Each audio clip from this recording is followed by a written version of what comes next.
My name is Elara Myles, and I am 32 years old and I live in Portland, Oregon, where the rain falls more days than not, and the sky stays gray for weeks at a time like it is always mourning something it cannot name. I live in a small craftsman-style bungalow on a quiet street, just off SE Powell Boulevard in a neighborhood where most people keep to themselves, but still wave when they see you walking your dog or pulling weeds from your front yard. I work as a sound engineer for a local production company that films documentaries and indie films, and sometimes commercials for coffee shops and bike brands. It is not a glamorous job, but it pays the bills, and I love the way sound can make people feel things they did not expect to feel. I have always been sensitive to noise. Even as a child, I would cover my ears during fire drills at school, and I could hear my neighbor's TV through the wall even when they thought it was on low. So when the new neighbor moved in 2 houses down last year, I should have known it would become a problem. His name is Dalton Riggs, and he is in his late 40s with sun-worn skin and a thick gray beard and tattooed arms that stick out from under his flannel shirts no matter the season. He rides a motorcycle, not just any motorcycle, a massive black chopper with no muffler and pipes that stick straight up like horns from some angry beast. And he does not ride it during the day. No. He starts it up late at night, always around 2 or 3 in the morning. The engine roars to life with a sound so violent it shakes the windows in my bedroom. I have double-pane windows and blackout curtains, and still the noise tears through the house like a siren without the warning. The first time it happened, I sat up in bed thinking an earthquake was coming. Then I realized it was just his motorcycle. He lets it idle for a full minute, waking up the entire block, and then he rides off full throttle, roaring down the street like he's being chased by demons. He does the same thing when he comes back an hour or two later. Same routine, same deafening noise. I tried to be understanding at first. Maybe he works the night shift. Maybe he is a security guard or an EMT or something important. But I started asking around, and no one knows what he does. His house is always dark except for a dim blue glow behind his living room curtains. He does not have a mailbox. He does not get packages. He does not talk to anyone. And the rides happen every few weeks like clockwork. Not every night, but regular enough that I began to dread the silence. Because silence meant it was coming. That moment when the world holds its breath before the explosion. I tried calling the non-emergency police line, but the officer who answered said unless I could give a timestamp and a recording of the noise, they could not do anything. So I started keeping a log. I bought a digital recorder and set it on my nightstand. I recorded every instance. The first night I got it on tape, I felt a small victory. Finally, proof. I sent the audio file to the city complaint website and waited. 2 weeks later, I got an automated email saying no violation was found, because the noise did not exceed decibel limits during hours when enforcement applies. I stared at the screen and laughed out loud. The limits only apply from 7 a.m. to 10 p.m., so riding a motorcycle that sounds like a jet engine at 3 a.m. is completely legal in Portland. I called a city council member's office, but the voicemail was full. I wrote a letter to the local newspaper and never heard back. I even went to a neighborhood association meeting armed with my recordings and graphs I made showing frequency and duration, but all people did was nod and say it was a shame and someone should do something. No one wanted to confront him. He looked like the kind of man who would not respond well to confrontation. He was broad-shouldered and his eyes were always half closed, like he was already bored with whatever you were about to say. And so the nights kept coming. The roaring, the shaking walls. The sleepless hours that followed. I began to feel like a ghost in my own life. At work, I messed up audio levels on a shoot. I forgot to back up files. My boss pulled me aside and asked if everything was okay. I told him I was just tired, but it was more than that. I was unraveling. I stopped inviting friends over. I canceled plans. I could not concentrate. I started wearing noise-canceling headphones all day, even when I was not working. I felt angry all the time. Not just at Dalton, but at the world for allowing this. For letting one man with a loud motorcycle destroy the peace of an entire block without consequence. I had never been a vengeful person. I believed in fairness, in rules, in solving problems the right way, but the right way had failed me. So I began to think about other ways. I imagined things, small things at first. I thought about letting the air out of his motorcycle tires. I thought about putting super glue in the ignition. I thought about calling in a false report that there was a gas leak at his house just so the fire department would show up with sirens blaring right outside his window. But I did none of those things. I wanted something more, something that would make him understand what it felt like. To have your peace ripped away, to have your rest stolen, to feel powerless. Then one rainy Thursday morning, I saw something that changed everything.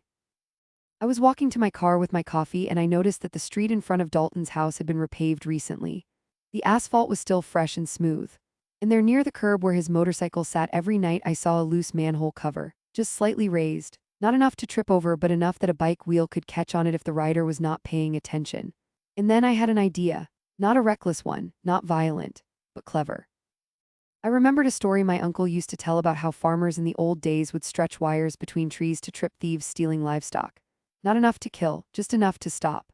I looked at the driveway, looked at the manhole cover, looked at the path the motorcycle took every time he left, and I began to plan. I went online and ordered 100 feet of thin aircraft cable, the kind used in winches and rigging, nearly invisible in low light. Strong enough to snap a bike chain if it caught at the right angle.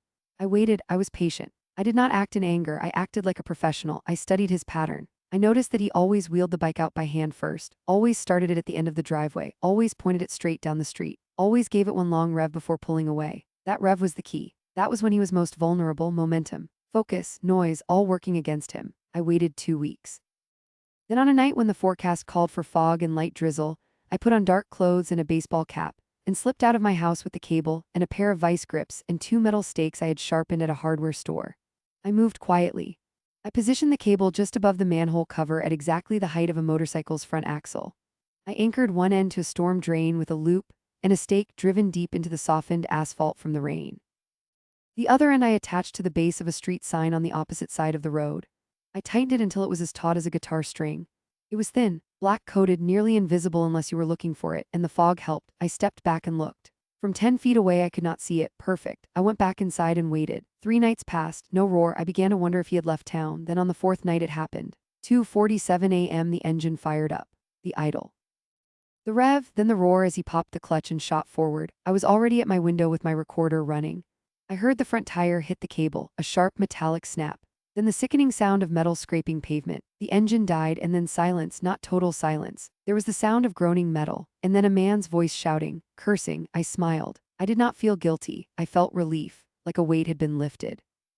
The next morning I walked my normal route to the coffee shop and saw the scene. The motorcycle was on its side. The front wheel was twisted at a grotesque angle. The fork bent. The headlight shattered. Oil leaked onto the asphalt.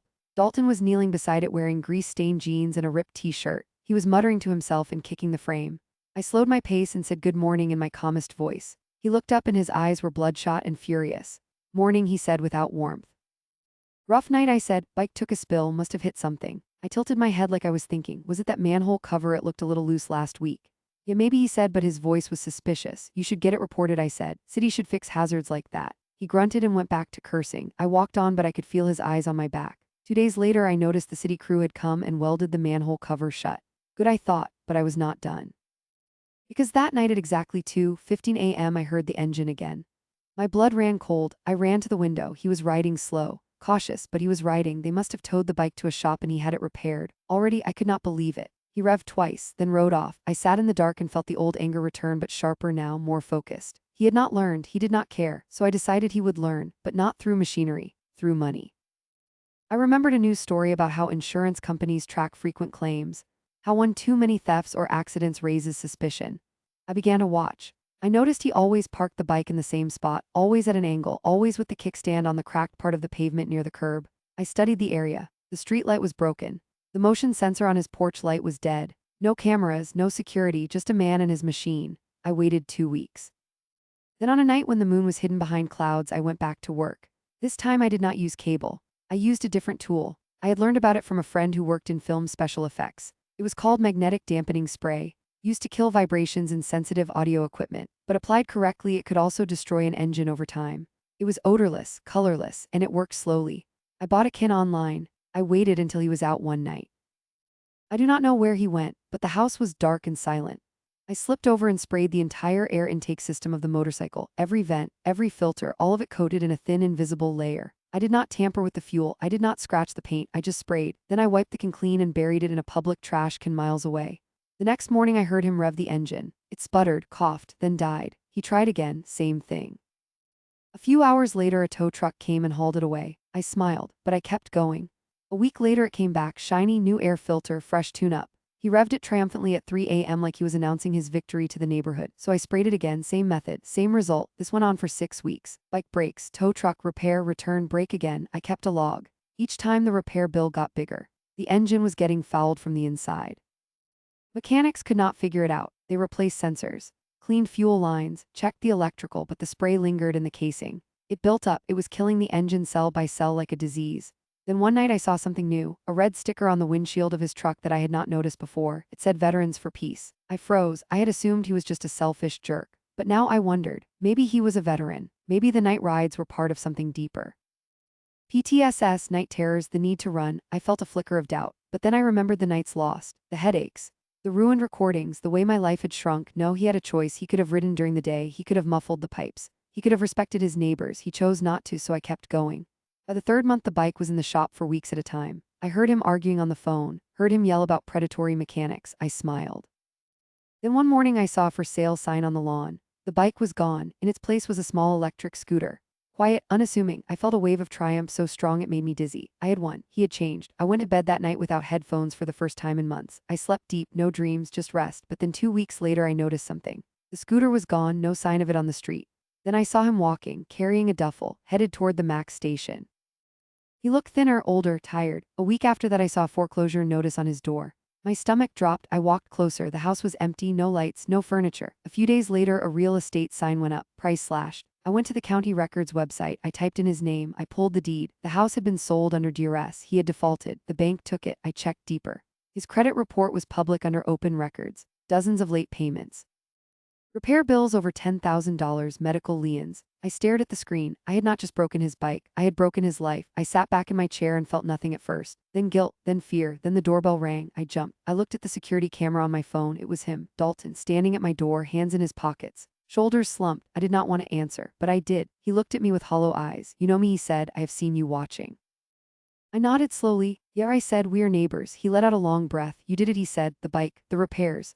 The noise stopped when I got rid of it. I did not answer. I just looked at him. He nodded once.